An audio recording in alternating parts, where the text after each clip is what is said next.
Hey everybody, welcome back to Tim Travels. It's Terry, your host. It's the 10th already, 10th of January. Speeding through the month. I'm here in Winchester, Virginia. I'm actually waiting on a trailer because I think our customer had some kind of mishap. I don't know exactly what, but they had to shut their production line down. So they got a lot of loaded trailers here waiting to get unloaded. But I'm told by my driver manager that I'll get a trailer here shortly. I'm in line behind a couple of other trucks, but not a big deal. If we're here more than 2 hours, we get detention anyway. So I already did all my check-in with my loaded trailer. I did everything I was supposed to do, so I'm just kind of hanging. But I, killing a little bit of time. I watched a training video that I needed to do. I did all my trip reports, so time to talk to you. So I was talking about some history, and or I said I was going to do some history. So I'm backtracking into December, but I wanted to share some stuff with you guys because I know there's a lot of people that look forward to it. So, I think I've kind of mentioned this is the time of year, even if there's snow on the ground, but this is the time of year where I really enjoy Gettysburg.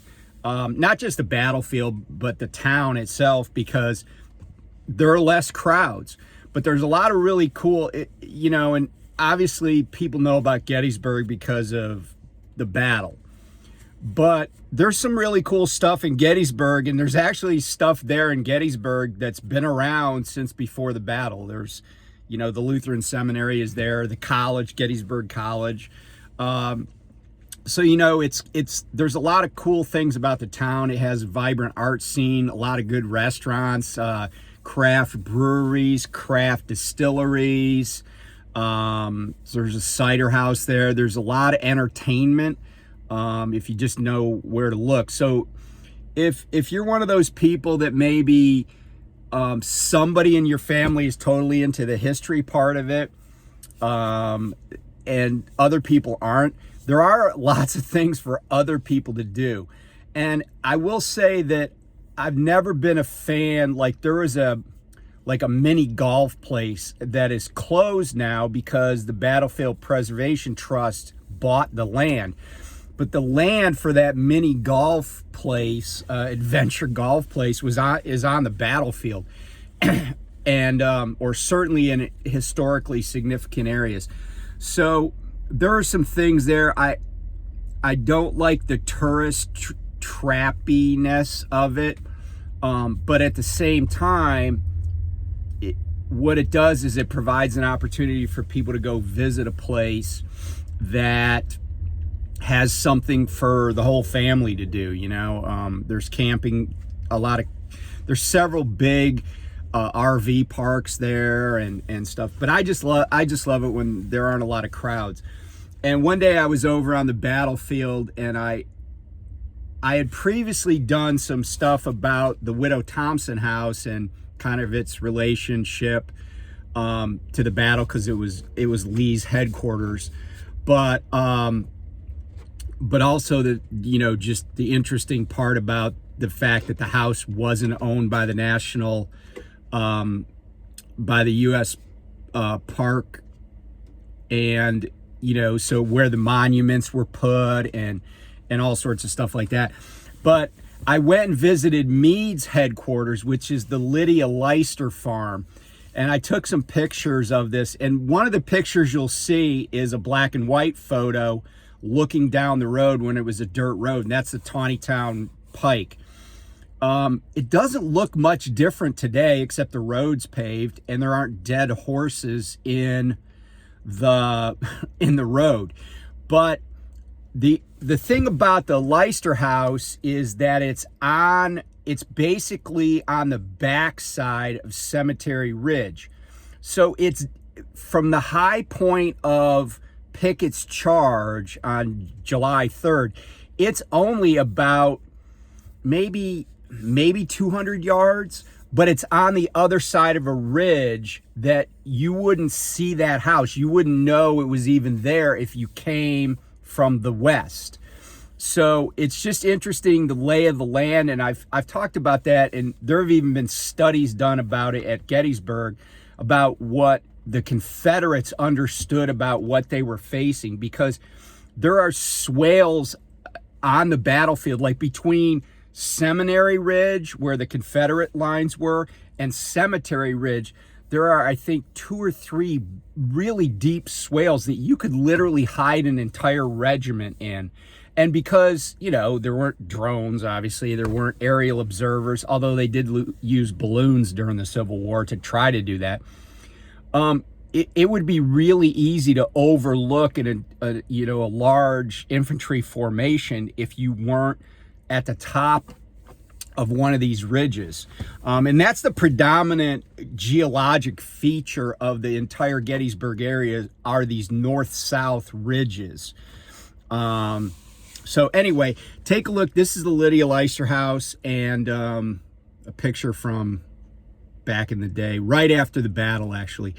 And shells were coming over that ridge I mentioned that the Leister house is behind, from Confederates, because they were shelling Cemetery Ridge, but the shells would just overshoot, and that house had to be evacuated because Meade and his staff and the provost guard was all there. But this is the house where the meeting on the night of July 2nd, 1863 happens, where General Slocum, Union Corps commander, they had this kind of like council of war, basically, with all the senior generals, and Slocum is the one who says, hey, let's stay and fight it out. And that's why the Union doesn't withdraw. Later the next afternoon, they're attacked on the Union Center by Pickett and other forces. But yeah, take a look at these pictures.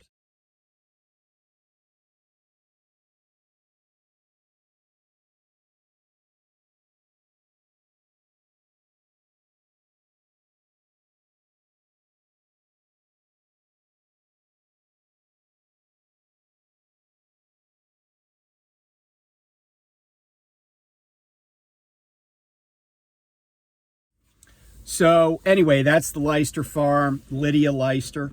And on Christmas Eve, we stayed, my wife and I and 2 of our kids, we stayed at the Battlefield Bed and Breakfast, which is a house that was on the battlefield.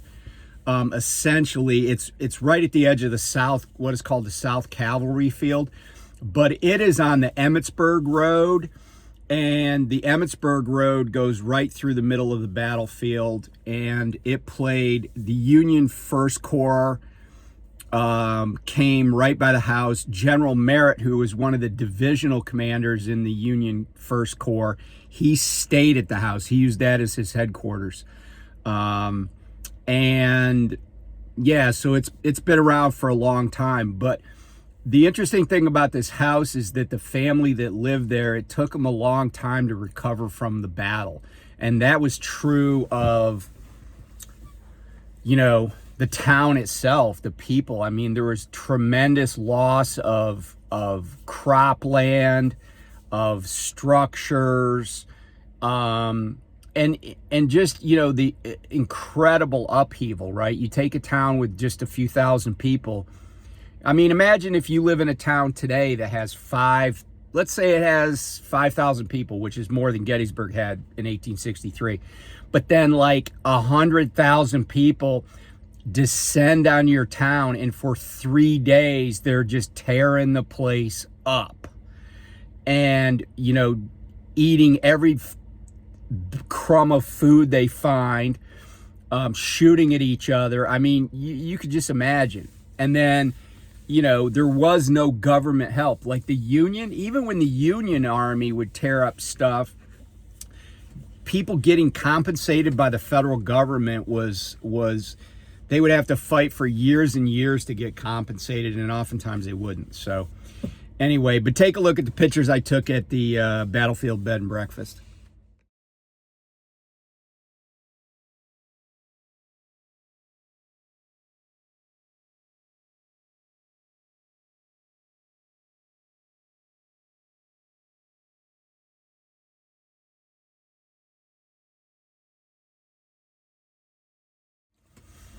Okay, so on to some trucking stuff. So this morning I was coming up here, coming north on I-81, and I got up north of Harrisonburg. And so we're talking around like mile marker 260-ish. And I'm heading north, and I go by, there's a rest area just to the south of New Market. And I think New Market, let me see, Mount Jackson's 273, 269. New Market's probably like 264, 265. And mile marker. So just before you get to New Market exit, which is the US 211, it's like New Market, and Luray Caverns is at that exit. And yeah. So anyway, Timberville, there's a rest area on the northbound side. And so as I go by the rest area, I note that there is a pair of skid marks coming out of the rest area, getting onto the highway. And the skid marks are really dark and noticeable at first. And I'm like, yeah, somebody set their trailer brakes, most likely, and then didn't verify that the trailer axles were turning, that their tires were turning. And it was about, like in Harrisonburg, I came through Harrisonburg at exactly 7 a.m. and it was 5 degrees in Harrisonburg. So it's pretty dang cold in the Shenandoah Valley right now. Well, not right this second. It's warmed up to around 30, but here in Winchester. But this guy froze his trailer brakes, probably because he set his trailer brakes when he parked, because a lot of truckers do that because they don't read the knob that says not for parking. And I did a whole video about this. And I was like, I expected that either one of two things would happen. Eventually that the axles would free up, that the brakes would release, or that he would be on the side of the road. And it was the latter, although I will admit he got farther than I thought he would, but he didn't make it to an exit. So he was pulled over on the side of the road, because what happens is the skid marks are really dark at first, and then the center of them, because I think the rubber compound on the tread is actually softer than the rubber compound on the sidewalls. So after a while, the center gets lighter and lighter, but there's still these two dark lines from the sidewall rubber where it comes down and meets the tread rubber. And that's exactly what happened. And then eventually it trailed off onto the shoulder, and there he was, 4 trailer tires on the left side down. I don't know who he works for. It looked like some fly-by-night company, but that is totally avoidable. Do not set your trailer brakes. Do not set your trailer brakes unless you're sliding your tandems or you're dropping the trailer. You're getting out from under it. That's the only 2 times you set your trailer brakes. I don't care what everybody else does. I don't care that everybody else isn't smart enough to just put their thumb on the red knob and push, and pull only the yellow one out. Do not set your trailer brakes, period. But it's especially a bad idea to set them in the winter time. You're just asking for that. What do 4 trailer tires cost? I don't know, but I'm guessing I would guess $1,000, and certainly it's going to be way more than $1,000. It's going to be $1,000 if you're at Love's, right? But to have somebody come out on the road and change 4 tires and also on the driver's side, so it's even more dangerous, that's just freaking stupid, and that's lack of training. Sorry. And if you do that, I don't have any sympathy for you. It wouldn't surprise me that guy's still sitting there on the side of the road. Why? Well, because, a lot of these fly-by-night companies also don't do a very good job helping their drivers with road service. I think I've told this story before, but when I broke down in Kansas couple of years ago, 3-4 years ago, I was at Prime. You know, it was New Year's Eve, and there were two tow trucks out there within probably a couple hours. And I was in the middle of I was between Emporia and Wichita. And the guy that towed the tractor that I rode with, he told me that some of these companies, they'll have drivers that break down, and they'll just leave them on the side of the highway, and they'll keep calling back trying to get a better rate for the tow. You know, it'll be like a day late after they first called, they'll call back and see if the tow company's more desperate for business. But yeah, 4 trailer tires, I'm sure whoever's going to pay for those is not going to be happy. So do not set your trailer brakes. I don't know how else to say it. Do not set them ever, unless you're dropping the trailer or you're sliding your tandems. Those are the only 2 reasons. I guess, if you're doing a tug test or whatever, but yeah, don't set your trailer brakes. Okay, so I did a live the other day, and somebody was asking me about recruiters and recruiting stuff. And it was interesting because I read kind of this article with an interview of the guy that's the CEO of 10 Street. And if you're not familiar with 10 Street is a company that has what I call the universal application for truckers. So if you put an application in on 10 Street, and once you got all the information that they require, they're kind of like a service provider for trucking companies. And they have this standardized application. And if you filled it out, right, like then you put a couple of bits of information, and then you apply to a new company, right? You put a couple of bits of information in there, and then it says, oh, we could populate, 72% of your application with your previous previous information. And even if you've used 10 Street like 3 years ago, it'll populate, and then it'll just ask for updates, like on address, your home address and your employment history. Those are 2 big things that they, address, they must have 3 years. Work history, they must have 10 years by law.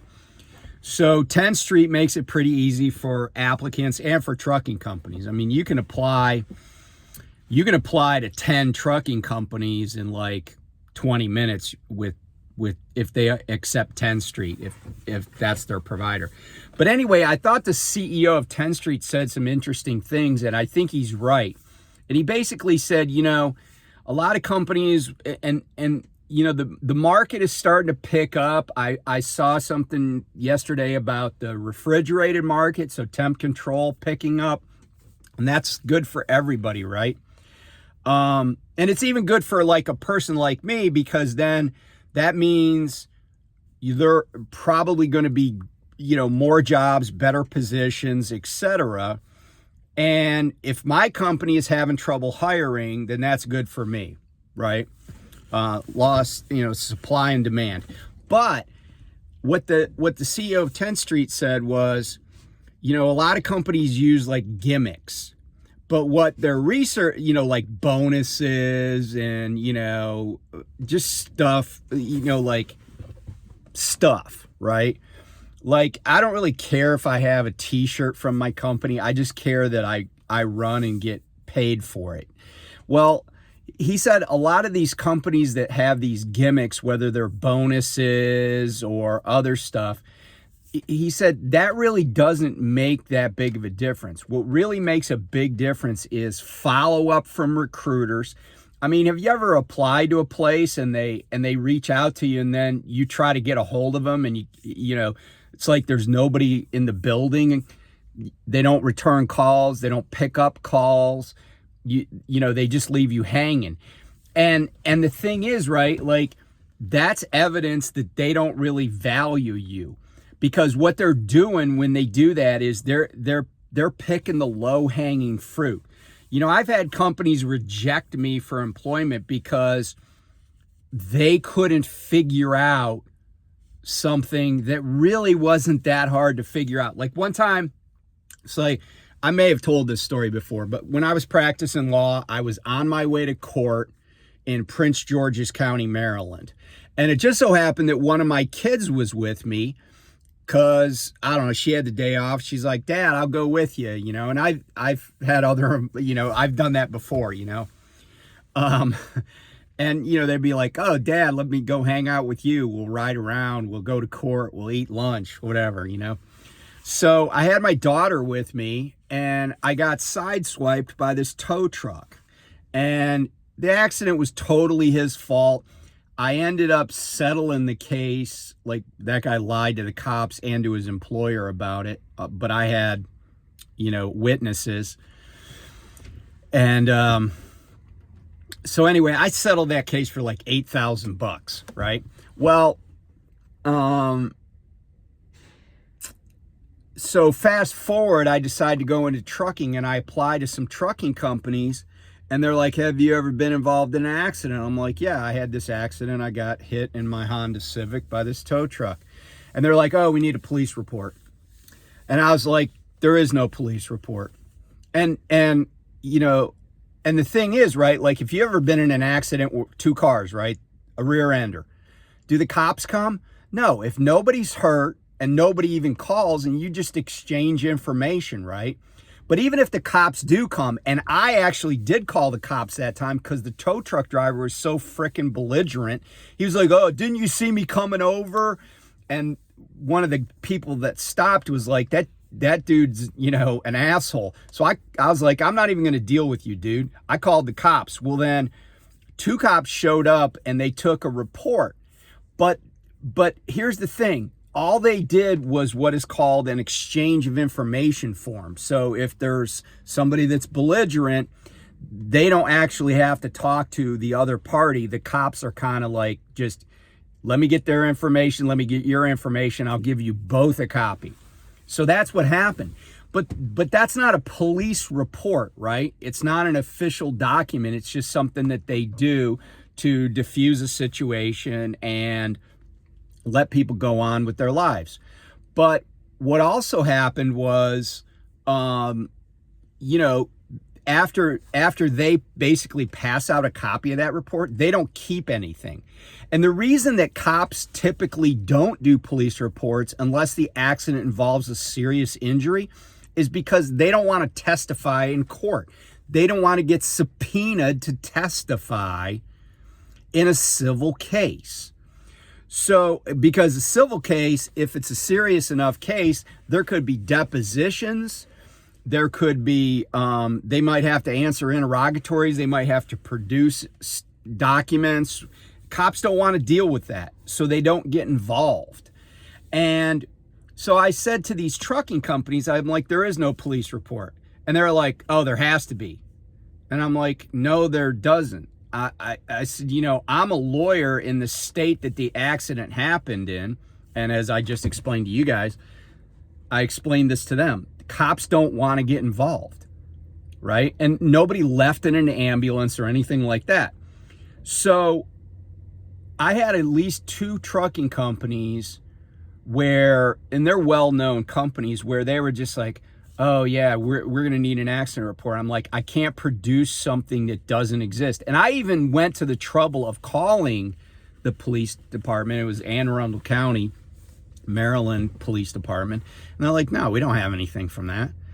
And so then I went to the trouble of getting a letter from my insurance company, from the woman who was the adjuster on the case, that said, Terry was not at fault in the accident, and he received a settlement from the other party's insurance company for $8,000. And that still wasn't good enough. And, it's like, so at that point, I can't fix the fact that these recruiters don't want to do anything that's not in a very narrow little box, right? And so they're just picking the low-hanging fruit. And if you're a person that maybe has something that they're going to have to figure out, you might not get a call back. And you're just going to have to keep trying other companies. And that's the thing, right? Like, some of these companies that I'm alluding to, they have pretty good reputations in some cases, not in others, but they have pretty good reputations. But I'm like, even if I need a job, I won't apply to them, even though this accident is years ago and I wouldn't even have to like add it on my 10th Street application. I'm not gonna add it. I'm not gonna put it on there because I don't want to deal with a company that can't figure out something as simple as that. Or like I had companies in the last year, right? I left Prime and they're like, "Oh, Prime says this about you." And I'm like, "Well, that's a lie." They're like, "Well, you'll have to add that information." Like they said, Prime said you were an employee, so you'll have to list them as an employer. I said, I'm not going to list them as an employer because they're lying. That's absolutely false, and I could prove it. And they're like, "Well, then, it's showing up on our report, so you'll have to put it on there." So I'm like, "Oh, so because Prime is lying, you want me to falsify my application that I'm signing?" No thanks. And by the way, I have text messages from more than a couple of probably 3 companies that said stuff like that. "Well, you'll have to do it because Prime says." And I'm like, "No." I said, if you guys want a driver, I could show you who I worked for. I could show you my W-2s. Prime cannot prove that I was ever an employee, but they don't want to do anything that involves, thinking outside the box or just doing anything hard. Because a lot of these recruiters are pretty lazy and they're just out there trying to punch a ticket and meet a quota. And if you have any difficulty, if you have anything that's a little bit unusual, even if you can explain it and prove it, they don't want to do that because that just requires some work on their part. It's like the company that I work at now, I know for a fact that they waited until the day before orientation to call some of my previous employers. And I was like, they already told me I had a job. They already told me that, when to come to orientation. I was, leaving that day. And I'm just like, recruiters, what I say is take the best job you can and, ignore the rest of them, ghost them, because they'll do the same thing to you. So if you're coming into this industry, you're going to have to deal with people. And like the guy at 10th Street said, it really, it is a first impression, right? Like first impressions are lasting. And I can remember companies where the recruiters were good to me, even if I didn't take a job there, but they were solid recruiters. And I can remember companies that had crappy recruiters, like I was alluding to. If a company has crappy recruiters, move on. I've heard horror stories about recruiters at Prime. Prime's not the only company. Go to a company that at least acts like they want you to work there. Isn't that the first thing, right? Like they got to at least act like they want you there. So a lot of people say, what's a good company? What's a bad company? I'm willing to tell people what I know about companies, but there are a gazillion companies I don't know jack about. The best company is the company that works best for you, right? This is a hard job. So you want a company that meets your needs. And the second they don't meet your needs, for whatever reason, whether they come up with new rules that make your job harder, whether they cheat you out of pay that you should be getting. A lot of companies, man, they say they're going to do stuff and then they switch it up. And that's a telltale sign that they're a crap company. It's like when I went to J&R Schugel, I was supposed to get a $15,000 bonus, $500 a month paid out over 30 months. I was like, okay, cool. That's what the recruiter told me. But then the truth of it was that it was tied to your production and they would limit your production to ensure that a lot of months that you didn't get the bonus you were supposed to be getting. But I gave up other job opportunities because of that. You know, I had one company that said that, you know, I had that they were going to withhold money, or no. They were going to make you sign a promissory note for their recruiting costs and the costs of onboarding you. And if you left the company within a certain number of months, they were going to try to recoup that money from you, you know, based on that promissory note. I'm like, F that. I'm not going to that company. I'm not interested. You know, if you guys are that worried about people leaving that soon, then that tells me I probably don't want to be there, because you've definitely had people leave way earlier than you thought they would. So yeah, just, you know, stick up for yourself. Just because you want to be a truck driver and you need to get training doesn't mean you should accept a crap company. You know, accept the best one, you know, go to work for the one you think is going to do the best for you. And then don't worry about the rest of them for right now. So anyway, be safe. Do not set your trailer brakes. And I'll talk to you soon. Bye.